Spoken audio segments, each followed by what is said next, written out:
A Aero World havia sido lançado 10 anos antes como um simulador de namoro voltado para o público feminino, só que o jogo acabou atraindo muito mais homens do que os próprios criadores esperavam. Parte desse sucesso veio da enorme variedade de personagens. Existiam opções fáceis e eficientes, outras muito difíceis e, no fundo da lista, algumas que não compensavam esforço nenhum. Entre todas elas estava Baek Yousu, um personagem tão ruim que ficou conhecido pela dificuldade absurda e pelas características terríveis. Mesmo assim, um sujeito insistiu em usar justamente esse inútil como personagem principal durante os 10 anos de existência do jogo. Depois de tanto tempo controlando o mesmo boneco, o jogador também passou a ser conhecido como o Baek Yousu. Em mais de uma tarde comum, Baek toma seu café diante do computador e se prepara para entrar em Aeroworld. Antes disso, ele encontra várias postagens novas no fórum. Os jogadores estão falando de um chefe final, algo bem estranho para um simulador de namoro ter, que deveria acabar ao completar uma das rotas. Um hacker famoso afirma que o chefe é impossível de derrotar. O monstro tem 99% de resistência mágica, absorve feitiços e devolve ataques, levando todo mundo a suspeitar que é um bug. Baek pousa a caneca e começa a pensar no tal chefe final. Em um mundo mágico, até fazia sentido existir uma criatura capaz de anular magia. O problema eram os personagens derrotados, que estavam sendo apagados do jogo. Curioso, ele entra em Aetherworld e encontra o dragão Demônio das Trevas, conhecido como a 13ª Lua da Noite Negra. Só então, o jogador tenta recordar a história que ignorou durante tantos anos de PVP. Em Aetherworld, existia um culto chamado Humanos Demoníacos das Trevas. O objetivo do grupo era ajudar uma força de outro mundo, conhecida como Persona Gate, a dominar aquele continente. Quando os cultistas finalmente alcançaram seu objetivo, o dragão demônio das trevas apareceu e começou a devastar aquele mundo. Pelo pouco que Baek lembrava, a Persona Gate já havia tomado cerca de 90% do continente. Como ele só se importava com o PVP, toda essa parte do enredo estava uma bagunça em sua cabeça. Mas não havia como evitar aquela luta, então ele decide enfrentar o chefe e ver até onde consegue chegar. Baek aceita o desafio, entra na batalha e resolve mostrar tudo o que aperfeiçoou durante os longos 10 anos. Dentro do jogo, o espadachim surge diante do dragão, gigantesco, com apenas uma lâmina nas mãos. E para entender o tamanho dessa loucura, primeiro é preciso saber por que Baek Yousu era considerado tão ruim. Em um mundo onde praticamente todos usam magia, ele era o único incapaz de lançar feitiço como os demais. Por isso, até os jogadores mais experientes evitavam escolhê-lo. Na prática, ele era o pior do que um figurante. Mas existia uma única habilidade parecida com magia que esse personagem conseguia usar. O dragão concentra uma quantidade absurda de energia e dispara uma enorme rajada contra ele. Só que Baek não demonstra medo. Vendo que o ataque se aproxima, ele mantém a calma e espera o momento certo. Então o espadachim usa Blink, desaparecendo e reaparecendo entre as rajadas antes que qualquer uma delas consiga atingi-lo. Depois de escapar, ele aterrissa, firma a espada e se prepara para continuar o confronto. Blink movia Baek aleatoriamente por uma distância entre 10 e 3 metros, tudo em uma velocidade quase instantânea. A direção também era aleatória. Se o jogador errasse o cálculo, podia ser lançado contra uma parede e morrer na mesma hora, por causa do impacto. Além disso, a habilidade tinha recarga e consumo de mana absurdos, e ainda deixava o usuário imóvel por 2 segundos. Por isso, quase ninguém se dava ao trabalho de aprendê-la. Baek, porém, não era um jogador comum. Ele passou anos transformando essa habilidade problemática em a sua maior arma. Com muito treino, conseguiu dominar a distância do salto e até anular a penalidade que o impedia de se mover depois do uso. E como Baek Yousu nem possuía um atributo de mana, Blink não gastava energia nenhuma. Para esse personagem, a técnica funcionava como uma habilidade pura de movimentação. Foi justamente essa dificuldade que deixou o jogador obcecado. Durante 10 anos, ele lutou sem magia de combate e aprendeu cada detalhe do Blink. Agora, todo esse treinamento aparece de uma vez. Baek atravessa a zona de ataque e golpeia o dragão antes que o monstro consiga reagir. Em seguida, continua se reposicionando entre as rajadas, sempre escapando por centímetros e surgindo no ponto exato para atacar. Depois de um último salto, o espadachim completa o movimento e reaparece atrás do inimigo. Baek apenas olha de lado, com a tranquilidade de quem já sabe que a luta terminou. De volta ao computador, ele demora alguns segundos para acreditar. Aquele personagem lixo realmente derrotou o dragão demônio das trevas. É verdade, que estava equipado da cabeça aos pés com os itens de graus relíquia antiga, mas isso não mudava sua opinião. Baek Yousu continuava sendo um personagem horrível. Mesmo assim, o jogador abre o fórum e começa a escrever uma postagem para contar à comunidade como matou o chefe. Só que antes de clicar em publicar, várias mensagens vermelhas tomam a tela. O sistema informa que o final errado foi alcançado e 90% do Aether foi destruído. Logo depois, uma segunda mensagem afirma que ele foi a pessoa que chegou mais perto do chamado final verdadeiro. O sistema pede que Bayek encontre esse final. Antes que ele consiga responder, uma luz começa a engolir seu corpo e o arrasta para longe dali. Em poucos segundos, o quarto fica completamente vazio, com apenas os monitores ainda ligados. Bayek recupera a consciência com um susto e tenta puxar o ar. Seu corpo atravessa um espaço escuro e acaba surgindo dentro de uma construção desconhecida. Desorientado, ele segura a cabeça e tenta entender o que acabou de acontecer. Quando olha ao redor, percebe que está sentado no chão de uma cabana destruída e pergunta onde foi parar. Então alguma coisa dentro do cômodo chama sua atenção. Do outro lado da cabana existe um espelho quebrado, e Bayek decide conferir o próprio reflexo. Assim que se aproxima, seus olhos se arregalam. O rosto refletido não é aquele que ele conhecia. A aparência no espelho pertence a Bayek Ousu, o personagem que ele controlou durante 10 anos. O choque é tão grande que ele cai para trás, percebendo que pode ter sido jogado para dentro do jogo. Nesse momento, a abertura do episódio 1 aparece, fuja da perseguição.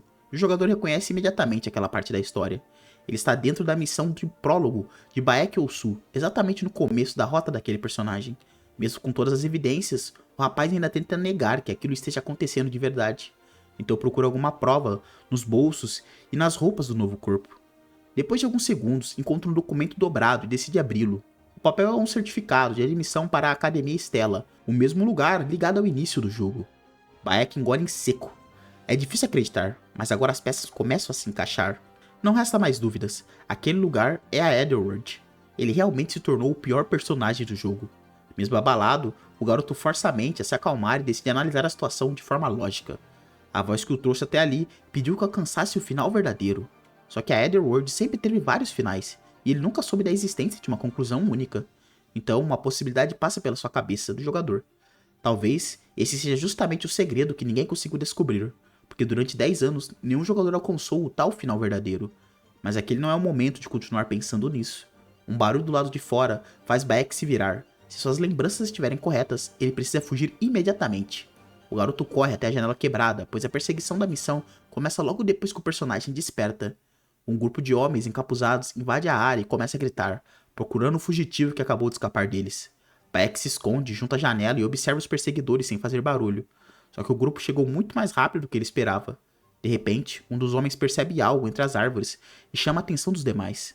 Os perseguidores encontram outra cabana no meio da floresta coberta de neve. O homem manda o grupo revistar o abrigo, enquanto Bayek escuta tudo escondido e tenta descobrir o que fazer. Ele sabe que não conseguirá continuar evitando aqueles caras por muito tempo. O problema é que também não acredita ser capaz de enfrentá-los naquele estado. Sem nenhuma saída aparente, Bayek pensa. Nesse instante, uma janela azul do sistema surge diante dele. A mensagem informa que ele pode usar Blink naquele corpo. E o garoto que passou 10 anos dominando essa habilidade finalmente encontra uma primeira chance de escapar. Por causa da síndrome de vazamento de mana, Bayek não conseguia acumular energia no corpo e dependia completamente de Blink. Essa habilidade era sua única esperança, justamente porque ele havia passado 10 anos aprendendo a controlar cada movimento. De volta ao presente, o sistema confirmava que o Blink estava disponível naquele corpo, só que a técnica estava na classe 0, com distância máxima de 9 metros, apenas uma carga e 3 segundos de recarga. Bayek entende que precisa usá-la imediatamente, mas existe uma diferença enorme. Antes, ele controlava o personagem com teclado e mouse. Do lado de fora, os perseguidores correm pela neve e seus passos ficam cada vez mais próximos. O garoto escuta a aproximação e percebe que a sua margem para decidir está desaparecendo.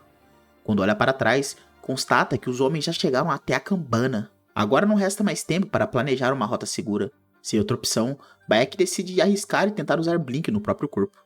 Nesse instante, os perseguidores percebem um movimento dentro do abrigo.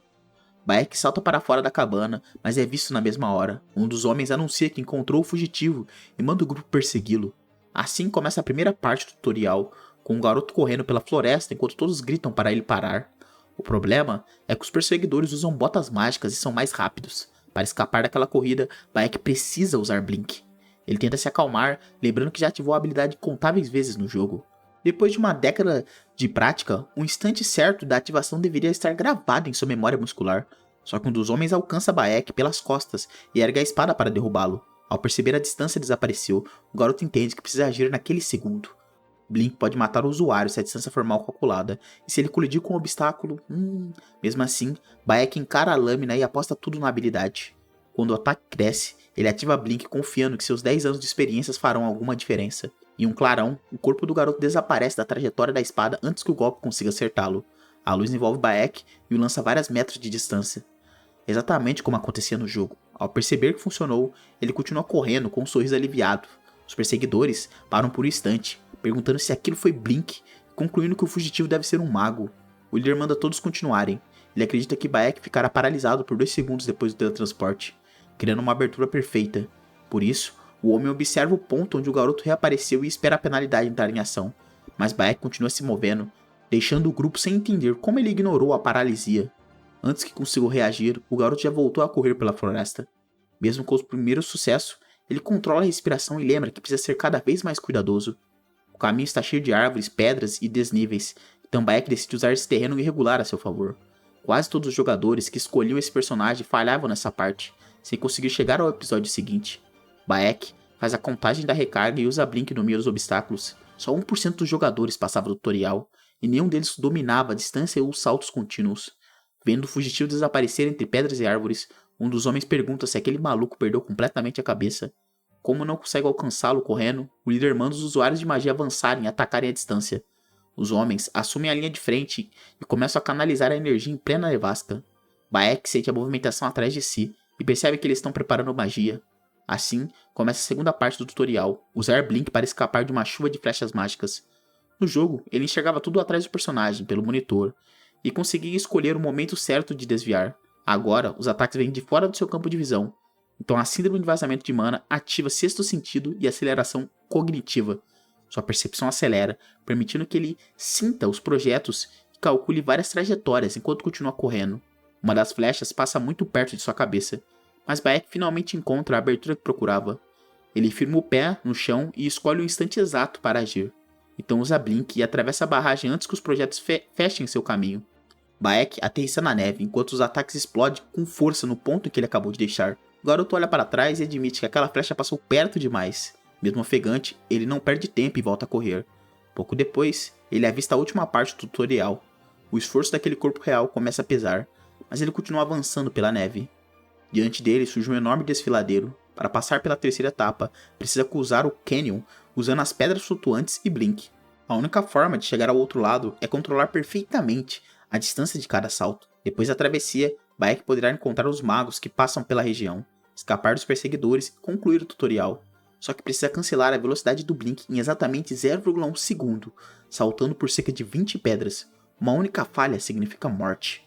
O garoto fecha o punho e reclama de quem criou esse tutorial tão absurdo. Mesmo assim, ao analisar a rota, admite que a travessia ainda é possível com toda a experiência que possui. O verdadeiro problema aparece bem diante dele antes que consiga começar. Os perseguidores chegam à entrada do desfiladeiro e anunciam que encontram Bayek. Ao olhar para trás, o garoto percebe que o grupo está muito mais perto do que ele esperava. São apenas 100 metros de distância. Com 3 segundos de recarga, Blink não conseguirá levá-lo ao outro lado antes que ele seja alcançado. Encurralado, Bayek muda o plano. Se quiser sobreviver, o método mais seguro agora é eliminar todos os perseguidores. Em vez de continuar fugindo, o garoto se prepara para virar o jogo contra os homens que vieram atrás dele. Na beira daquele canyon, Bayek coloca em prática a decisão de parar de fugir e enfrenta os perseguidores. Só que até ele sabe que isso parece loucura. Afinal, apesar de toda a experiência no jogo, nunca participou de uma luta real. Se aquilo ainda fosse Aeroworld, o próprio sistema impediria que ele atacasse os inimigos durante o tutorial. Mas aquela agora é a sua realidade. E nela, nenhuma regra obriga Bayek a seguir cegamente o roteiro do jogo.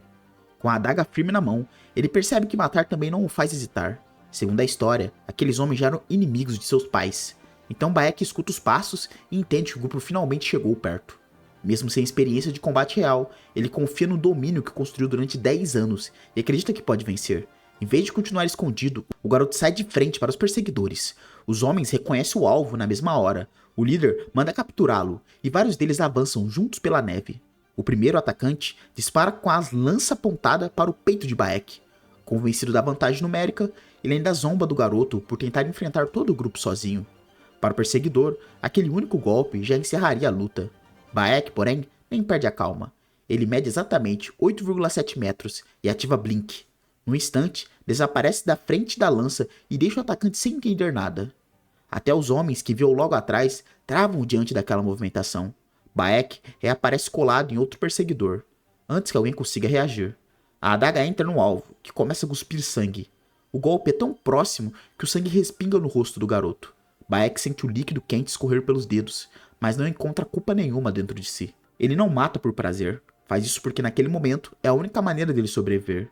Sem parar, Bayek atravessa a formação inimiga com movimentos rápidos, mas um homem é atingido antes mesmo de conseguir virar o corpo. Usando cada abertura, o garoto derruba vários perseguidores em sequência.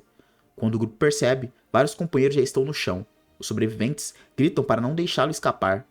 Bayek corre pela neve enquanto os homens continuam atrás dele a qualquer custo. Ele já eliminou um dos alvos principais, mas sabe que repetir o mesmo truque não será tão fácil. De repente, tudo fica quieto. Por um segundo, Bayek até imagina que desistiram da perseguição. Só que seu instinto detecta alguém mirando de longe. Eles não desistiram coisa nenhuma. Os perseguidores estão preparando magia novamente, e Bayek tenta encontrar uma rota para escapar do próximo disparo. Dois magos concentram fogo e recebem a ordem para atacar imediatamente. Um grande círculo mágico se forma, iluminando a neve ao redor. No segundo seguinte, uma coluna de chamas despenca exatamente sobre Bayek. Explosões de fogo cercam o garoto por todos os lados e destroem o terreno. Mesmo pressionado, ele encontra o ponto do que precisava numa parede rochosa e prepara para o próximo movimento. Bayek estende as mãos e fixa o destino e espera o instante certo. Então ativa Blink no meio da explosão e some antes que as chamas o consumam.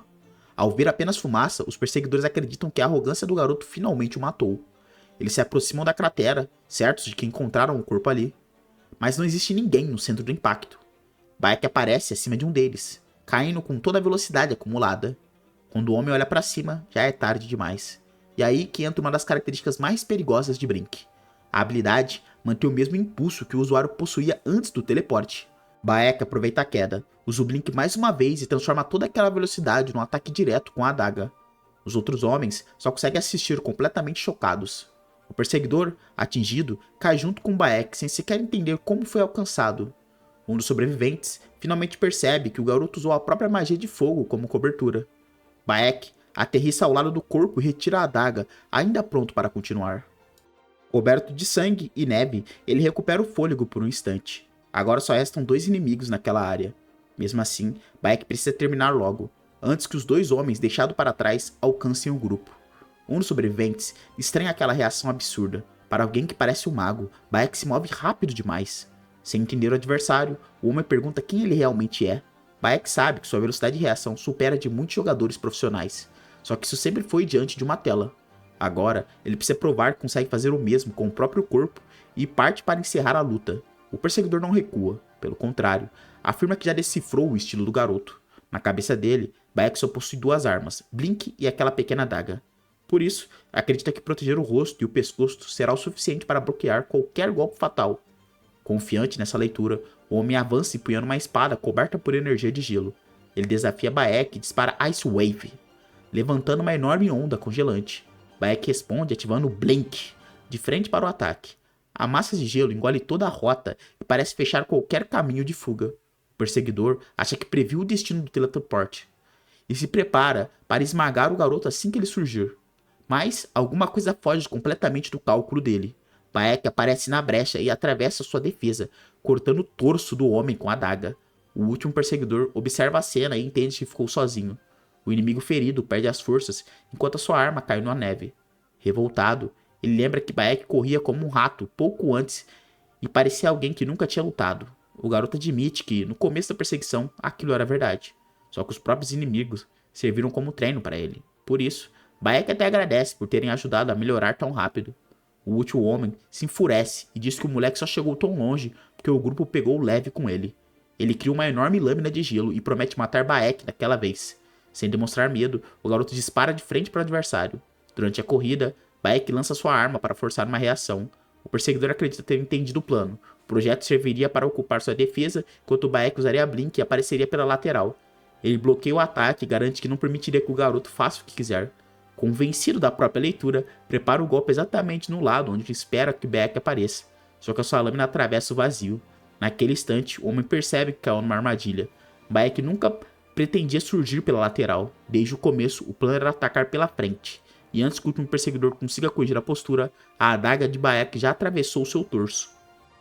Assim que o último golpe acerta, o sistema confirma que Bayek recebeu experiência e ainda promete uma recompensa extra por ter alterado a história de uma forma incomum. Só que ele mal consegue pensar nisso.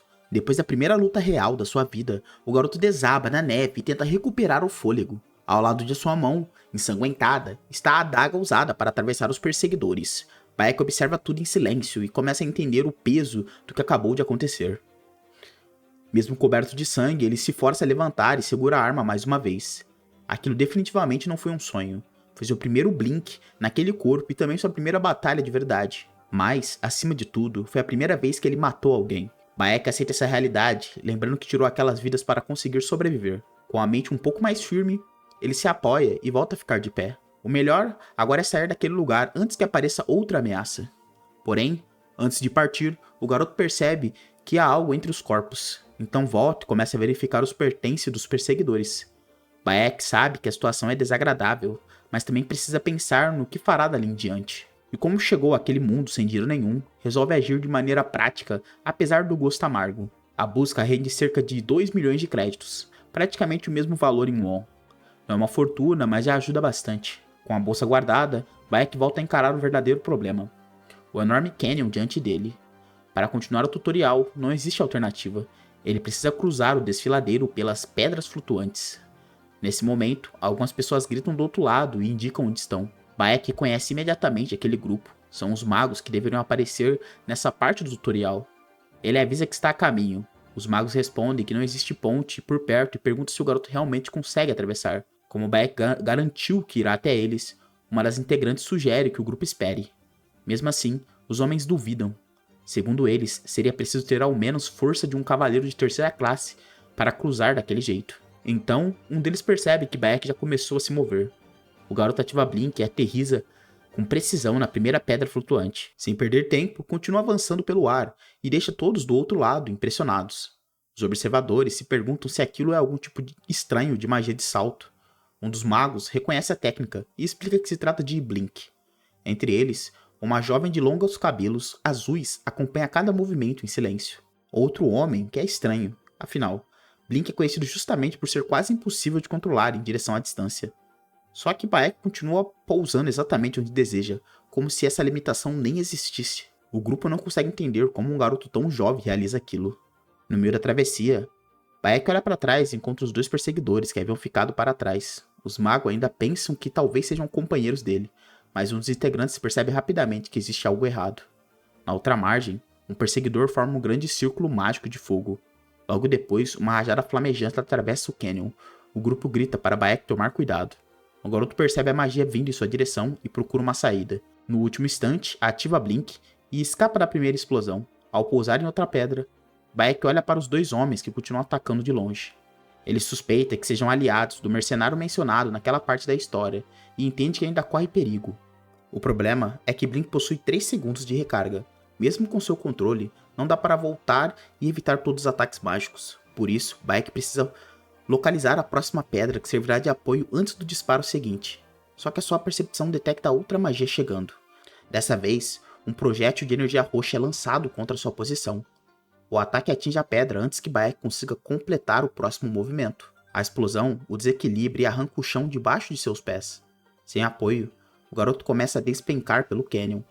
Enquanto cai, tenta estabilizar o corpo e encontrar algum ponto alcançável, mas todas as pedras flutuantes estão longe demais. Bayek só pode torcer para que o alcance de Blink seja suficiente para chegar a uma delas. Ele ativa a habilidade no ar e estende a mão com tudo o que tem. Por muito pouco, seus dedos alcançam a borda da pedra. Pendurado sobre o abismo, Bayek respira aliviado e conclui que sobreviveu. Ou pelo menos é o que pensa, porque outra enorme bola de fogo já está vindo em sua direção. Antes do impacto, uma magia azul corta o céu e intercepta as chamas. Os 2 ataques colidem, espalhando fragmentos pelo canyon enquanto Bayek continua agarrado à pedra. Ao observar o feitiço, ele percebe algo absurdo. Era uma lança de gelo coberta por relâmpagos, combinando 2 atributos numa única magia. Além disso, a trajetória foi calculada com perfeição e sem desperdício de mana. Bayek imediatamente se pergunta quem seria capaz de fazer aquilo. A resposta é a jovem de cabelos azuis, que permanece do outro lado segurando a sua arma de gelo. Ao reconhecê-la, os 2 perseguidores entram em pânico e mal conseguem terminar o que estavam dizendo. Sem coragem para enfrentar a garota, eles recuam, gritando e abandonando a perseguição. Ainda pendurado, Bayek finalmente confirma que escapou com vida. Depois de completar a travessia, ele chega até o grupo de magos. Seu olhar vai direto para a jovem que acabou de salvá-lo. Bayek se aproxima e agradece pela ajuda no Canyon. Ela responde que não faz aquilo para receber gratidão e simplesmente se afasta. O garoto acha que aquela é a voz mais bonita que já ouviu, mas também percebe que a dona dela parece bem difícil de abordar. De qualquer forma, Bayek deixa essa interação de lado e volta a pensar nos perseguidores. Para o povo da região, aqueles homens não são apenas bandidos que saqueiam as aldeias próximas. Na realidade, grande parte desses crimes é obra do culto dos humanos demoníacos das trevas. Mas ao sair do Canyon, Bayek entra no território dos magos e fica fora do alcance deles. Melhor ainda, os inimigos nem sequer descobriram quem ele realmente é. Com a perseguição encerrada, o sistema libera o episódio 2, matricular-se na Academia Stella. Bayek conhece a nova etapa e, pelo nome, acredita que ela não será tão complicada. Só então se lembra do verdadeiro problema. Depois de adulto, terá que passar por toda a vida escolar novamente. Algum tempo depois, Bayek seguia viagem numa carruagem que atravessava a região nevada. Enquanto os outros passageiros permaneciam em silêncio, o garoto acabou pegando no sono. Mas aquele descanso estava longe de ser tranquilo.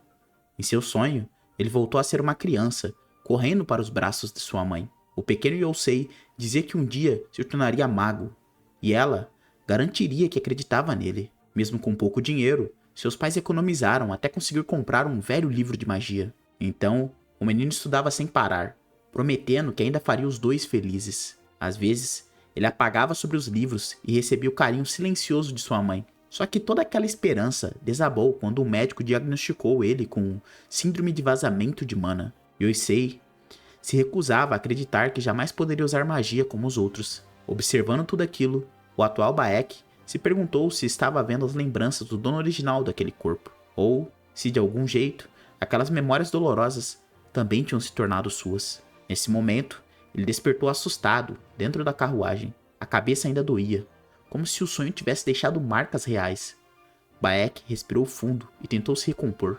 Um dos viajantes avisou que estava justamente prestes a acordá-lo. Pouco depois, o grupo parou para descansar antes de seguir viagem. Bayek se alongou do lado de fora e logo reconheceu uma presença familiar. Era a mesma jovem de cabelos azuis que o havia salvado no Canyon.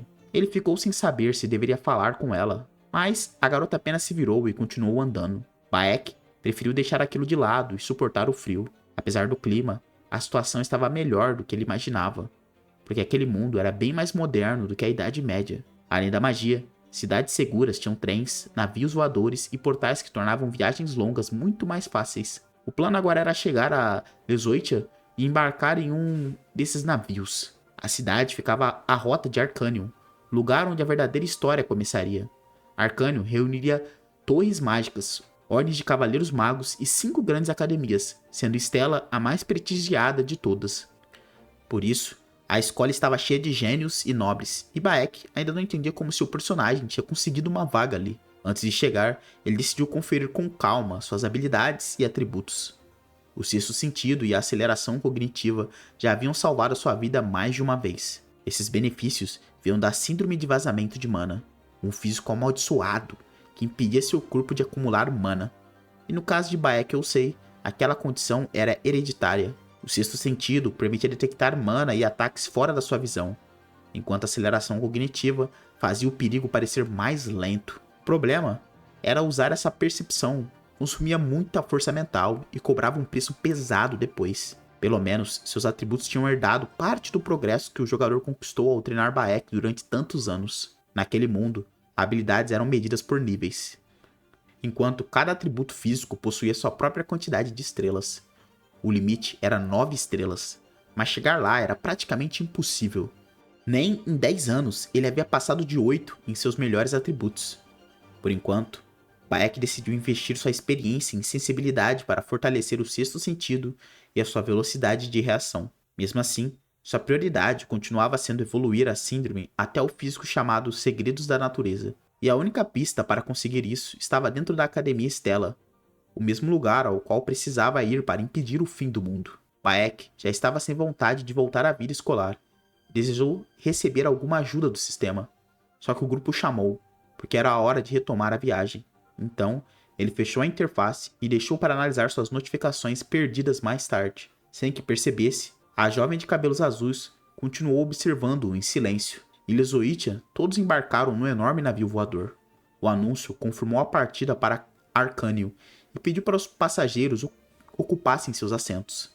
No salão, um jovem nobre de cabelo roxo logo apareceu na presença de Bayek. Ele e os amigos começaram a zombar do garoto, chamando-o de caipira perdido que nunca tinha visto um navio voador. Depois, reclamaram que Stella aceitou plebeus como ele. Na cabeça daqueles mimados, gente de origem humilde apenas manchava o nome da melhor academia do mundo. Bayek ouviu tudo, mas não se deu ao trabalho de responder.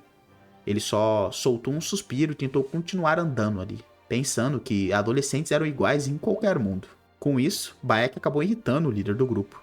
O nobre se levantou furioso e começou a insultá-lo. Em seguida, mandou Bayek parar no meio do salão. Só então percebeu que todos ao redor tinham ficado estranhamente agitados. Quando olhou para o lado, o rapaz empalideceu na mesma hora. Uma jovem de cabelos brancos, com pontas rosadas, atravessava o salão com uma presença impossível de ignorar. O nobre a chamou de Princesa Bion, e esse nome imediatamente chamou a atenção de Bayek. Ele era Hong Byong Adolebit, a princesa do reino Adolebit. Bion avançou diretamente na direção do grupo. O valentão tentou cumprimentá-la com toda a formalidade, mas bastou um olhar gelado da princesa para fazê-lo perder a coragem. Sem dizer uma palavra, ela simplesmente passou pelo rapaz e continuou andando até cruzar o caminho de Bayek. Os dois passaram lado a lado, cada um seguindo em direção opostas. Foi aí que Bayek confirmou: aquela garota era a famosa vilã de Aetherworld, Hong Byong. Era um personagem principal que vivia entrando em conflito com a protagonista e acabava morta no final. Não importava qual a rota o jogador escolhesse, às vezes ela era assassinada e em outras sofria bullying até ser expulsa da academia. Havia até um final em que passava por uma humilhação tão grande que nunca mais aparecia em público. Para Bayek, parecia que os desenvolvedores tinham algum rancor pessoal e queriam fazê-la sofrer de qualquer maneira. Ele sabia que Bion era popular entre os jogadores e admitia que ela era muito bonita, mas preferiu não puxar conversa. Até porque, naquele instante, seu estômago roncou bem alto. Bayek decidiu procurar alguma coisa para comer antes do fim da viagem. Porém, bastou olhar o preço de um lanche para perder o apetite na hora. Ele saiu de mãos vazias e resolveu esperar até chegar a Arcanium. Logo depois, um sinal sonoro ecoou por todo o navio. Um anúncio pediu a atenção de todos os passageiros. Faltavam apenas 10 minutos para a chegada a Arcanium. Por segurança, todos deveriam seguir até o primeiro andar. A mensagem foi repetida enquanto os passageiros se preparavam para desembarcar. Bayek sorriu, sentindo que a sua verdadeira jornada finalmente estava começando. Gostando ou não, aquela agora era sua realidade. Então ele decidiu encarar o que viesse pela frente. Ainda dentro do navio, Bayek ficou pensando em tudo o que teria de enfrentar dali em diante. Era um alívio ter resolvido os problemas imediatos, mas aquilo estava só começando, porque sua verdadeira preocupação não era sobreviver em Stella, e sim continuar vivo naquele mundo. Afinal, a Aetherworld ainda escondia monstros como o dragão demônio e os humanos demoníacos das trevas. Enquanto desejava alguma ajuda, Bayek se lembrou da notificação que tinha deixado para conferir depois. O Constellatio Projecto oferecia 3 recompensas: um item ou habilidade do jogo, em versão enfraquecida, ou pontos de experiências. Ele pensou em escolher um de seus equipamentos poderosos, mas o sistema avisou que o item perderia quase todo o seu grau. Nem o Hyperspace Blink estava disponível, embora a recompensa pudesse melhorar levemente o Blink comum. Segundo a interface, ainda faltava poder narrativo para materializar algo tão avançado, e esse recurso só cresceria ao explorar caminhos desconhecidos da história. Resumindo, Bayek ainda era um novato demais para receber equipamentos de fim de jogo. Então ele tentou uma opção mais simples e perguntou pelo Bulbul Glass. Depois de analisar o pedido, o sistema confirmou que aquele óculos poderia ser entregue. Bayek jamais imaginou que usaria o item de verdade, mas ele guardava todas as informações reunidas durante seus anos de jogo. Como a Aetherworld tinha conhecimento demais para uma pessoa memorizar, os jogadores criavam arquivos próprios para armazenar o que descobriam. E claro, Bayek também tinha montado o seu. Ao colocar os óculos, ele ativou um dispositivo que consumia força mental, mas conseguia recuperar praticamente qualquer conhecimento que ele registrou. O garoto abriu a pasta Bulbul e encontrou categorias sobre alquimia, áreas de caça, masmorras, monstros e personagens. Depois de uma rápida conferida, concluiu que aquilo já seria útil o bastante. Na vida real, ele não poderia repetir a rotina de evolução do jogo, mas os óculos devolveriam pelo menos parte da vantagem que possuía antes. Logo depois, Bayek ouviu alguns passageiros mencionarem uma garota chamada Aisling. Eles diziam que ela era a filha mais velha do ducado Molf e descendente de um duque tratado como traidor. Enquanto Wesley passava, o grupo questionava como ela tinha coragem de aparecer ali e falava baixo para não ser ouvido. Ao escutar aquele nome, Bayek finalmente reconheceu a jovem de cabelos azuis. Então ativou a função dos óculos, que consultava os registros de cada personagem. Ela era a Sally Molf, maga de gelo e relâmpago, herdeira de uma família que caiu após a morte do pai e conhecia no jogo como a falsa heroína. O motivo disso é porque a Idleworld nasceu do romance Don't Love the Princess, onde a Sally era a protagonista que perdia a família, mas enfrentava a Hong Bion e terminava com o herói masculino. Só que o arco de vingança dela desapareceria no caminho, e no final acabou recebendo tantas críticas que o jogo resolveu mudar a história completamente. Foi assim que surgiu Flame, uma leitora do mundo moderno que acabou transportada para dentro daquele universo. No jogo, Flame tomou o lugar da protagonista, enquanto YSL virou a falsa heroína e continuou morrendo em todas as rotas, apesar das tentativas dos jogadores. Como aquele destino não tinha relação direta com seus objetivos, Bayek decidiu não se intrometer. Mesmo assim, ao observar YSL se afastando, ele teve a estranha sensação de já tê-la encontrado antes. O garoto tentou lembrar de onde vinha aquela familiaridade, mas acabou concluindo que era apenas imaginação e foi se preparar para desembarcar. Pouco depois, Bayek finalmente chegou à Academia Stella. Os novos alunos já estavam reunidos e uniformizados para a cerimônia de entrada. No palco, um representante da academia começou o discurso de boas-vindas. Ele explicou que os humanos demoníacos das trevas eram magos corrompidos por forças de outro mundo e que ainda invadiam por Persona Gates e masmorras antigas. Por isso, os estudantes de Stella tinham o dever de proteger o mundo, embora a parte da plateia achasse o discurso bem tedioso. Em seguida, o orador anunciou o juramento dos 4 melhores colocados no exame e do representante dos calouros. Os 5 estudantes selecionados foram chamados para subir ao palco. Ali estavam vários rostos importantes, incluindo Hong Bion, Aizel e Flame. Olhando para aquele grupo, Bayek achou que todos brilhavam exatamente como personagens principais, mas uma presença ainda conseguia se destacar entre as demais: o representante dos calouros, Ma Yonsong.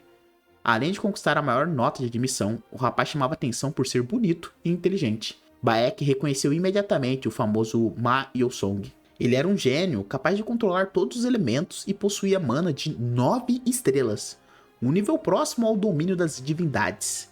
Mesmo que não alcançasse o final verdadeiro, Bayek queria colocar Ma Yonsong ao lado do bem para evitar pelo menos os piores finais. Só que havia um detalhe importante para esse plano. O destino de Ma Yonsong dependeria principalmente das escolhas de Flame. Como ela também veio da realidade, talvez fosse uma boa ideia tentar se aproximar, desde que a sua reação fosse favorável. Mas se Flame o enxergasse como inimigo e rejeitasse o contato, tudo ficaria mais complicado. Então Bayek preferiu não arriscar sua vantagem de informação. Ele jurou manter distância e lembrou que, na história, sua importância não passava de um NPC de loja numa aldeia qualquer. Além disso, Flame possui tanto o poder de purificar humanos demoníacos das trevas, quanto uma habilidade capaz de empobrecer quem estivesse ao redor. Só de permanecer perto dela, Bayek provavelmente acabaria afetado também. Por isso, decidiu que seu papel seria apoiar os personagens principais de longe, e se envolver com aquele grupo o mínimo possível. Com essa decisão tomada, a cerimônia de entrada chegou ao fim, sob os aplausos dos novos alunos. Depois da cerimônia, a rotina dos calouros começou de verdade dentro da Academia Stella. Bayek logo se viu sentado numa sala de aula, cercado por outros estudantes. Como já tinha terminado a universidade e em sua vida antiga, voltar ao ensino médio parecia bem estranho. Mesmo assim, ele não podia reclamar de tudo. O relógio de bolso entregue aos alunos era um belo privilégio. O Stella Pocket Watch comprovava seu vínculo com a academia mais prestigiada do mundo e garantia tratamento superior ao de muitas licenças de guerreiro mágico. Bayek já estava animado para usar o relógio e aproveitar as vantagens fora de Stella. Mas um professor grandalhão entrou na sala e mandou todos se sentarem. Então anunciou uma prova, exigiu que guardassem tudo além do material de escrita e avisou que qualquer óculos precisava ser inspecionado. Bayek não acreditou que Stella aplicava um exame logo no primeiro dia. Aquela escola parecia mais rigorosa que muita universidade coreana. Era o exame de organização das turmas, usado para decidir em qual classe cada aluno ficaria. Sem mais explicações, o professor deu início à avaliação, e o primeiro desafio da vida escolar de Bayek começou. Só que, ao abrir a folha, ele encontrou perguntas escritas num sistema que não reconhecia. O garoto não fazia a menor ideia do que estava lendo. A prova era famosa pela dificuldade absurda e separava os estudantes entre as turmas F, E, D, C, B, A e S. Como era de esperar, a maioria dos personagens jogáveis acabava na turma S. Já Baek tinha entrado em último lugar entre 1.141 alunos e achava que entregar em branco poderia mandá-lo direto para F ou até causar uma expulsão. Enquanto procurava uma saída, ele percebeu algo acontecendo ao lado. Maio Sang encarava a prova com o mesmo tédio de sempre. Para o representante dos calouros, aquele exame não parecia oferecer desafio algum. Baek percebeu que o rapaz já demonstrava exatamente a personalidade que ele conhecia do jogo. Em poucos instantes, Maio Yosong havia terminado todas as questões. Não era de admirar que viver fosse tão entediante para ele. O garoto nasceu na família mais forte do mundo e possuía inteligência e talentos tão absurdos que tudo sempre foi fácil demais para ele. Por isso, as escolhas da protagonista podiam decidir se Maio Yosong seguiria por o bem ou acabaria do lado maligno. E os humanos demoníacos das trevas certamente tinham interesse em transformar aquele gênio num monstro. Só que, para Baek, o maior problema de Maio Song começava dentro da própria família. Depois de comparar sua situação com tantos prodígios, ele voltou a encarar a prova sem entender nada. Foi então que pensou em usar o Bulbul Glass, item que já servia para copiar habilidades durante seus estudos nos jogos. Como não tinha muito a perder, Baek resolveu tentar. Só que o professor percebeu os óculos antes mesmo que ele pudesse ativá-los. O homem lembrou que qualquer acessório desse tipo precisava passar por uma inspeção, e Baek percebeu que tinha esquecido do aviso. Sem dar espaço para desculpas, o professor tomou o óculos dele e começou a examinar cada parte do item. Baek entrou em pânico, porque deveria ser expulso se descobrissem a magia escondida ali. Mas a reação do professor não foi o que ele esperava. Uma peça dos óculos estava ausente e, graças à intervenção do sistema, nenhum alarme denunciou sua verdadeira função. Como não sentiu mana no objeto, o professor apenas mandou Baek pedir autorização da próxima vez. O garoto recuperou os óculos aliviado, porque estaria em apuro se todas as funções originais ainda estivessem ativadas. Agora sim, ele colocou o item e abriu a consulta de informações. Na mesma hora, respostas começaram a aparecer diante de seus olhos. Baek achou que tinha tirado a sorte grande e até imaginou conquistar o primeiro lugar. Ele começou a escrever o mais rápido possível, confiante que escaparia da turma F e talvez alcançasse a A. Só que o professor encerrou a prova muito antes do que Baek esperava. Desesperado, o garoto ainda tentou completar mais uma resposta, mas as folhas foram recolhidas por magia quando ele tinha terminado apenas 3 questões. Ao conferir aquela prova, que estava quase vazia, o professor parou para ler o que Baek havia escrito, e o conteúdo o deixou completamente chocado. Sem entender a reação, Baek achou que talvez tivesse exagerado para o nível do personagem original e lamentou por continuar preso à turma F. Então, ouviu o passo se aproximando de sua carteira. De repente, o professor exigiu que ele entregasse os óculos outra vez. Depois de conferir o item, o homem afirmou que aquele resultado simplesmente não era possível. Em seguida, mandou um aluno chamar imediatamente o Dr. Graham. Baek não entendia a confusão, pois tinha escrito todo o processo das respostas justamente para não parecer uma trapaça. Pouco depois, o professor de engenharia mágica, Graham, chegou para inspecionar o óculos. Lee Hong-yong explicou que Baek resolveu aquela questão era suspeito, mas o especialista confirmou que não havia energia de ferramenta mágica nos óculos ou em seus pertences. Para o doutor, aquilo só podia significar que o estudante chegou à resposta usando as próprias capacidades.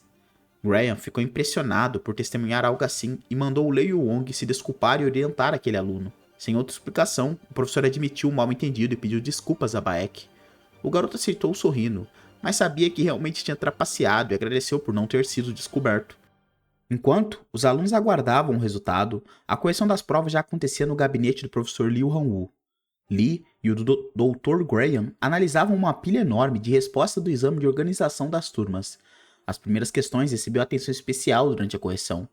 Lee examinava cada folha com expressão séria, procurando uma resposta fora do comum. Foi então que outra professora entrou no gabinete e chamou por ele. Ao ver os papéis, ela perguntou se aquelas eram as provas dos novos alunos, e ali confirmou. Quem tinha aparecido era Edel Taiman, professora do Conselho de Anciões da Academia Estela. Ela comentou que a nova geração parecia reunir vários calouros interessantes, e Lee concordou. Entre eles estava Hong Bion, princesa do reino Adolebit e herdeira da família mais famosa pela magia de fogo. Outro nome de peso era Jeremy Scalven, escolhido como sucessor do Império Scalven, aos 12 anos graças aos próprios talentos mágicos. Também havia Hae Woryang, herdeiro do mestre da Torre da Lua Cheia, considerado a maior torre mágica do mundo.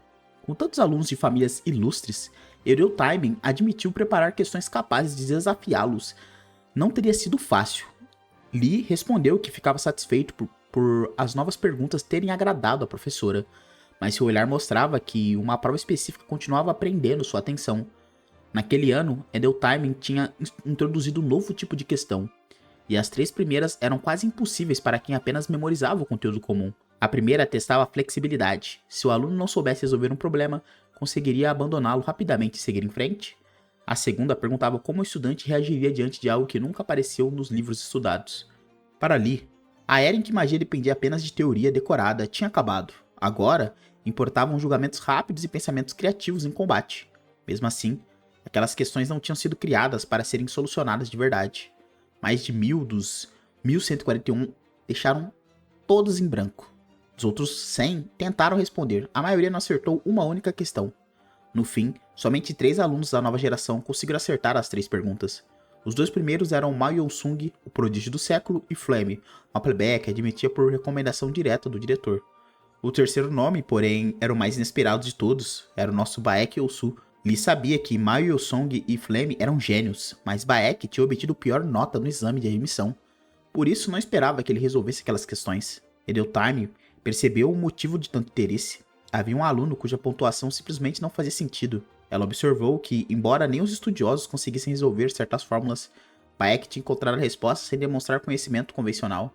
Lhe perguntou se aquilo poderia significar que o garoto era um gênio, mas Edentame preferiu considerar também a possibilidade de coincidência. O professor tentou aceitar essa explicação, enquanto outros avaliadores continuavam trabalhando ao redor deles. Ainda assim, ele não conseguiu afastar a estranheza que sentia ao olhar para o resultado. Na ficha de Baek, ele encontrou uma observação ainda mais curiosa. A admissão especial, concedida porque sua habilidade de controlar Blink era muito valorizada. Então, aquele era o aluno admitido pessoalmente pelo diretor. Alguém que fugia completamente do padrão normal de Stella. Um estudante de combate mágico especializado em Blink. Era raro o bastante para aumentar ainda mais a curiosidade dele. O professor decidiu esperar. Logo descobriria se tudo não passava de coincidência ou se Baek realmente era especial. Algum tempo depois, os alunos se reuniram para conferir a distribuição das turmas. Eles comentavam que o resultado tinha sido colocado no quadro de avisos e demonstravam ansiedade com a classificação. Baek também precisou ir até lá pessoalmente, apesar de no jogo conseguir verificar tudo com apenas um clique. Grandes painéis mágicos exibiam os nomes separados entre as diferentes turmas.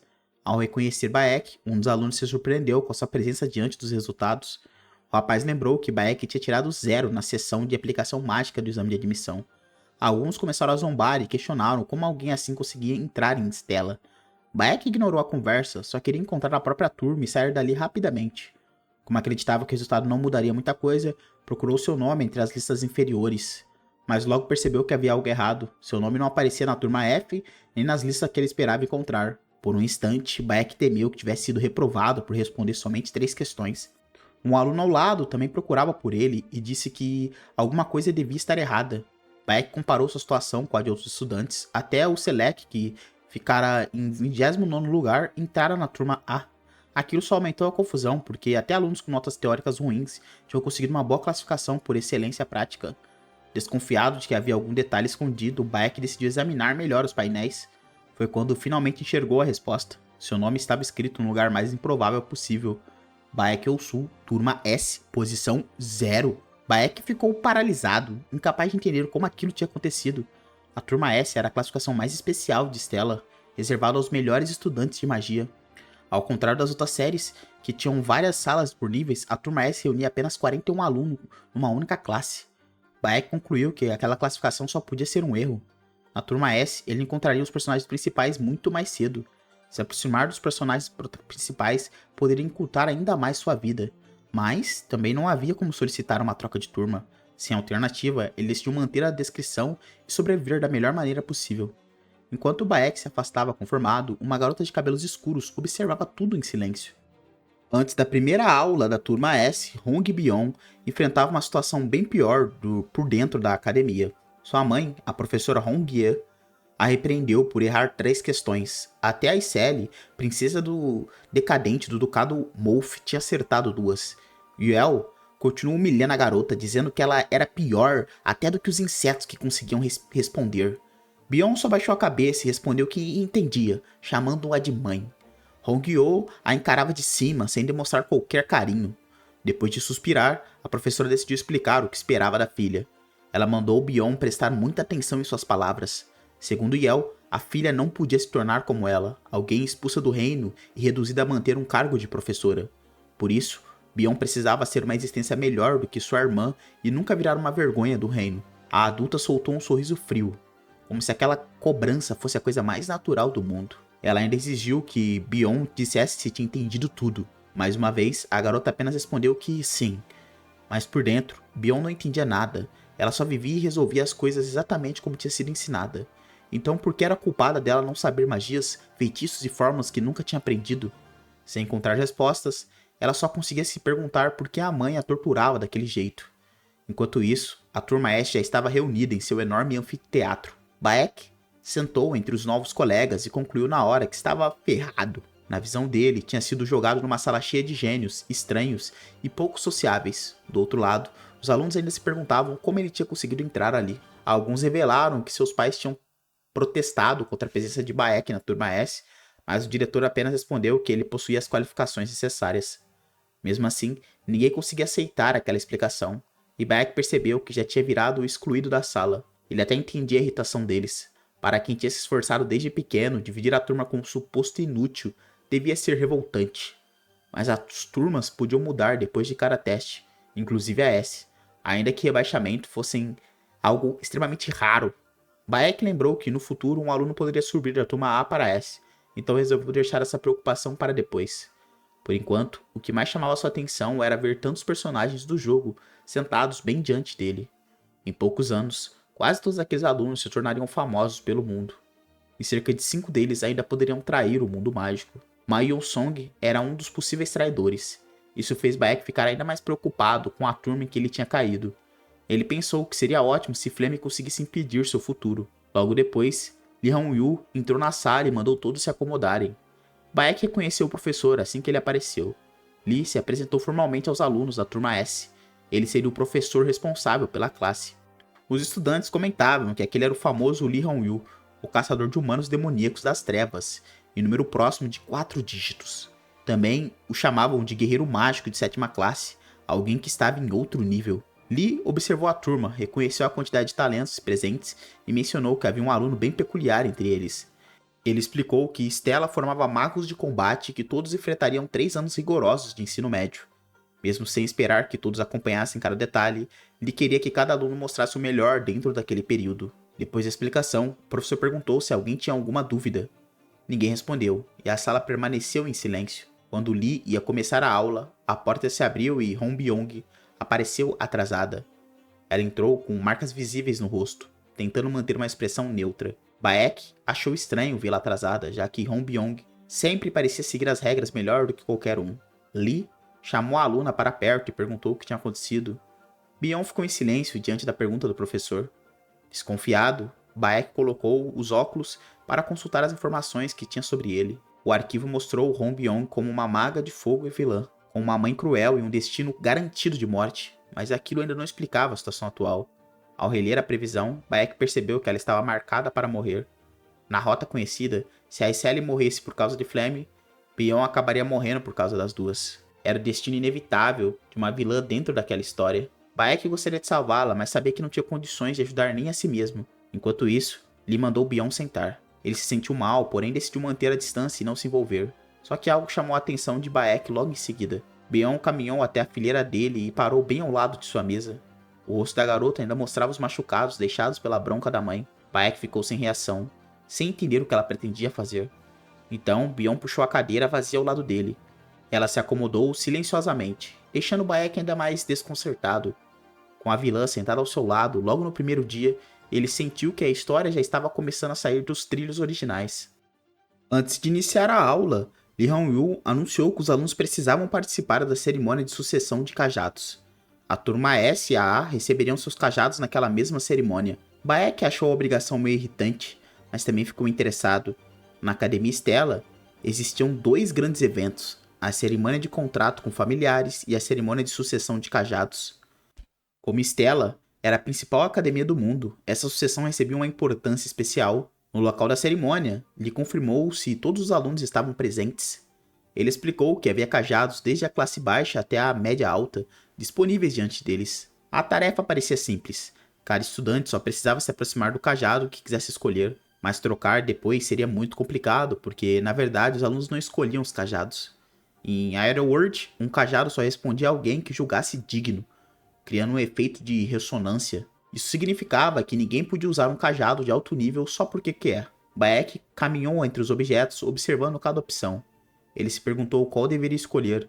Se ainda estivesse na turma F, teria pegado um cajado compatível com ela, mas agora precisaria pensar melhor porque está na turma S.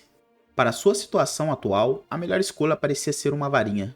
As varinhas costumavam servir à classe de cavaleiros, que precisava lançar magia rápido, enquanto cajados longos favoreciam a classe de bispos e magia mais demoradas. Enquanto Bayek decidia, os outros alunos começaram a comentar qual objeto ele escolheria. Eles acreditavam que, por estar na turma S, ele não teria problema para provocar uma ressonância. Bayek ignorou os comentários e disse que podia pensar o que quisessem. Mas um rapaz o chamou antes que ele se afastasse. Bayek virou e encontrou um aluno alto de cabelo claro encarando-o. O garoto se apresentou como Uzlek. Bayek não reconheceu aquele nome de lugar nenhum. Uzlek perguntou qual cajado ele pretendia escolher. Com um sorriso arrogante, aconselhou Bayek a pegar algo apropriado para o status de um plebeu. Ele ainda mandou Bayek não quebrar as regras nem causar problemas aos professores. O Prota respondeu que Uzlek também devia evitar arrumar confusão. O comentário bastou para deixar o nobre furioso.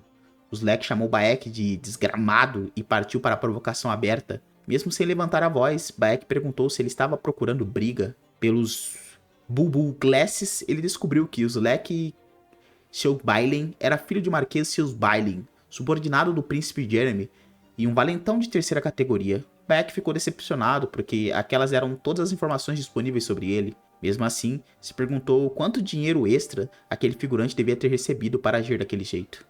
Uzlek decidiu escolher um cajado específico e mandou Bayek observar com cuidado. O objeto escolhido era F. de Murray Stemiri. Era um cajado de aparência refinada, muito acima das opções comuns. Bayek logo percebeu que aquele devia ser o cajado de classe média alta disponível ali. Normalmente, cajados média altos eram usados por guerreiros mágicos profissionais, enquanto estudantes deveriam se limitar aos de classe média baixa. Mesmo profissionais quase não conseguiam empunhar um cajado média baixa, o que tornava a ambição de Uzlek ainda mais exagerada. O Ed Murray Etemry não estava ali para ser escolhido por qualquer aluno, mas apenas para mostrar a diferença de níveis. Ele mandou todos ficarem diante do cajado que desejavam tentar receber. Os primeiros estudantes estenderam a mão para seus objetos e começaram a testar a ressonância. Jeremy Scalven foi um dos alunos que conseguiu despertar um cajado de classe média. Hong Bion também fez um cajado reagir à sua presença. Bayek observou as ressonâncias acontecendo ao seu redor, sem se apressar para escolher o seu. Os colegas ficaram impressionados porque Hayden, Amikoten e o príncipe Scalven tinham selecionado os cajados de classe média. Eles também comentaram que Bion escolheu o Suavir Lavov, outro cajado de classe média. Para a turma, era absurdo ver tantos calouros capazes de usar cajados que normalmente só magos certificados empunhavam. Uzlek se recusou a ficar para trás e decidiu tentar também. Ele caminhou até o Edmir Etemiri novamente, enquanto os outros perceberam o que estava fazendo.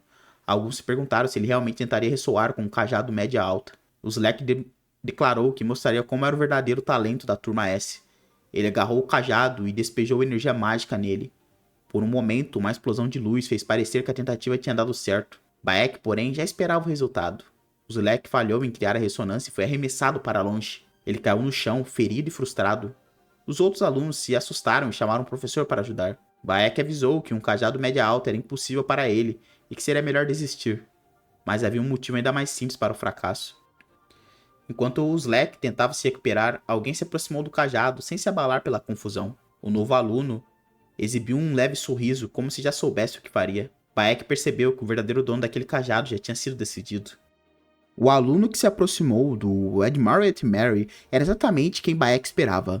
Mayu Sang caminhou até o cajado média alto, deixando a turma em choque. Os outros alunos acreditavam que nem ele conseguiria controlar aquele objeto, mas segurou o cajado sem hesitar. No instante seguinte, uma ressonância gigantesca explodiu ao redor dele. Bayek precisou se proteger da luz e da energia liberada. Ma apenas sorriu, satisfeito com o resultado.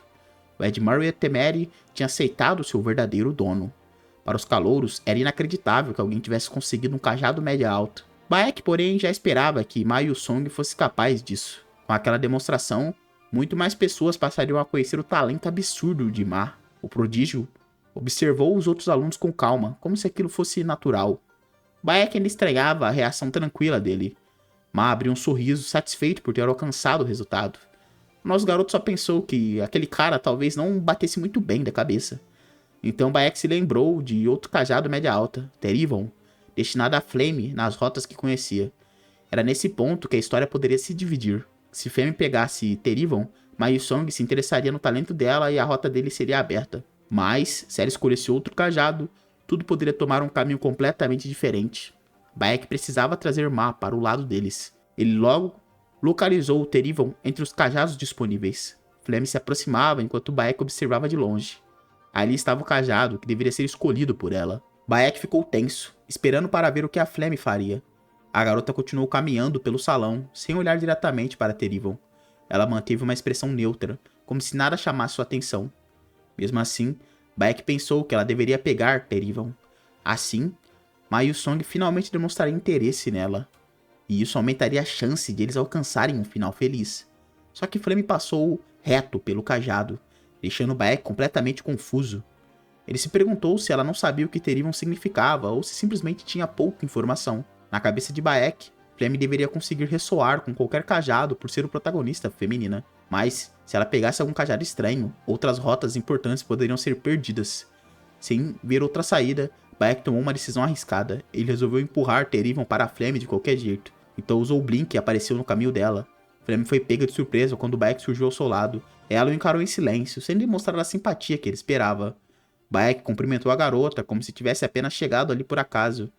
Ele perguntou qual cajado ela pretendia escolher, mas Flame quis saber por que isso importava. Bayek respondeu que ela parecia perdida e que só queria ajudar. Flame tentou encerrar a conversa e ir embora. Desesperado, Bayek pediu para ela esperar. Aquilo pareceu ainda mais estranho para ela. Na rota conhecida, Flame era muito sociável e amigável com todos, porque agora estava tão fria. Mesmo assim, ele não podia desistir, porque sua própria vida dependia daquele caminho. Bayek insistiu que só queria ajudá-la a escolher, mas ela mandou que ele cuidasse da própria vida. Ele disse que havia um cajado perfeito para ela ali perto. Irritada, Flame perguntou o que ele sabia sobre cajados. Bayek se perguntou se tinha feito algo de errado ou se ela simplesmente não ligava para personagens secundários. Então apontou para Terivon e perguntou se ela não seria capaz de pegá-lo. Flame reconheceu o nome do cajado, ela confirmou que era aquele mesmo. Bayek respondeu com alívio, acreditando que enfim tinha colocado a rota de volta no eixo. Mas alguma coisa começou a reagir de forma estranha ao redor dele. Uma energia escura e violeta tomou o ar, deixando Bayek assustado. Ele percebeu tarde demais que a ressonância não estava indo para a Flame. O garoto sentiu o impacto da reação mágica e quase perdeu o equilíbrio. Quando a energia cessou, ele já segurava Terivon nas mãos. Bayek ficou parado, olhando incrédulo para o cajado que tinha respondido a ele. Sem entender o que acabara de acontecer, ele só conseguiu arregalar os olhos. Terivon deveria ter ido para a Flame, mas agora estava nas mãos de Bayek. Ele tentou manter a calma, mesmo percebendo o tamanho do problema. Flame chamou o nome dele, surpresa com a cena. Ela parecia furiosa e queria saber o que tinha acontecido. Bayek respondeu que não era nada, enquanto percebia que tinha se metido numa confusão enorme. Depois da cerimônia, Flame já ouve a academia inteira comentando a notícia. Ela fica quieta porque o assunto ainda não saiu da cabeça dela. Todo mundo fala que 2 alunos conseguiram cajados de classe média alta naquele ano. E o que mais chama atenção é Bayek ter sido um deles, mesmo parecendo não ter magia alguma. Por isso, Flame começa a pensar que alguma coisa saiu errada. Sem responder ninguém, ela segue para o salão de autoestudo. No caminho, Flame sente que os comentários finalmente diminuíram. Mas ainda lembra que escutou a mesma conversa em todo lugar. O problema é que ela não consegue entender Bayek. Na cabeça dela, ainda não faz sentido ele ter ficado com Terivon. Na história que Flame conhecia, Bayek ou Sul quase nem aparecia.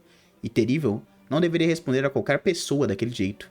Então ela chega a suspeitar que ele queria se mostrar para ela, mas logo decide que não vale a pena ficar pensando nisso. Nesse momento, uma colega chama Flame pelo nome. A garota pergunta se ela vai estudar sozinha outra vez. Flame abre um sorriso antes de responder. Por fora, ela continua agindo como uma colega simpática de sempre. Só que a outra aluna reclama que Flame vive isolada. Ela também pergunta por que Flame chama todo mundo de criança se tem a mesma idade. Flame responde que é só um hábito antigo. No fundo, ela sabe que está vivendo dentro de uma história e tenta não agir como uma criança. A colega pergunta se ela também vai estudar sozinha daquele jeito. Flame tenta se lembrar do nome dela e conclui que é Jack. Ela acha o jeito da garota parecida com o seu, mas diz que tem uma reunião especial para atender. Depois disso, Flame se despede e segue pelo corredor. Enquanto anda, ela volta a pensar nas garotas daquela idade. Para Flame, ainda é difícil se comportar como alguém na mesma faixa etária. Distraída, ela acaba esbarrando em Ma Song. O garoto chama Flame de imediato. Ela reconhece Ma e tenta se recompor. Ele pergunta se está tudo bem e Flame diz que sim. Mesmo assim, Ma continua observando a reação dela. Ele diz que a expressão de Flame não parece boa e pergunta se aconteceu alguma coisa. Ela até estranha a preocupação, mas responde que não é nada importante. Então Ma pergunta se ela vai de novo ao treinamento exclusivo da Turma S. Ele comenta que Flame nunca se atrasa para treinar e ela acha aquela sinceridade exagerada. Ma percebe a crítica, mas não parece incomodado. Pelo contrário, ela apenas sorri. Flame fica surpresa com a reação dele. Antes de ir embora, Ma se despede e toca a cabeça dela com naturalidade. Flame observa enquanto ele se afasta. Para ela, aquela conversa foi sem graça demais. Só que algo chama sua atenção logo depois. Uma garota continua olhando para ela no corredor.